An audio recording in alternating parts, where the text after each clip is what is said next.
Le gouvernement envisage d'enclencher la marche arrière sur la question de la déchéance de nationalité pour les binationaux. Le projet de loi pour modifier la Constitution sera présenté mercredi et François Hollande hésite à abandonner cette mesure qui avait été brandie par la droite et qu'il avait faite sienne après les attentats de Paris. Bonsoir Camille Anglade. Bonsoir Caroline. Est-ce qu'on peut appeler ça le rétropédalage de Noël ? Oui, on va même appeler ça le couac de Noël, puisque l'exécutif, très clairement, est embarrassé sur cette question de la déchéance de nationalité qui enflamme littéralement la gauche et crispe à droite. La droite y tient beaucoup, les Français aussi. Plus de 90% des Français sont pour l'abandon, pour l'acceptation de la déchéance de nationalité. Mais l'exécutif, depuis plusieurs semaines maintenant, hésite et ne veut pas se frotter à cette aile gauche. Cécile Duflot, sur iTélé dans le Grand Rendez-vous, a dit que ce serait une faute politique, y compris au sein de la majorité de François Hollande. De nombreuses voix s'élèvent pour expliquer qu'il ne faut pas accepter cette déchéance de nationalité dans le texte. Et ce soir,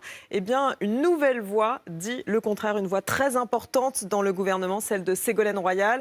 Vous connaissez son poids politique, vous connaissez aussi son franc-parler. Et bien sur Europe 1, elle déclare qu'à titre personnel, elle pense que c'est une bonne décision. Elle va donc complètement à l'encontre de ce que prône son propre camp. Il ne faut pas y renoncer, alors même que l'exécutif semble avoir acté dans le secret du déjeuner de Manuel Valls et de François Hollande, le traditionnel déjeuner du lundi.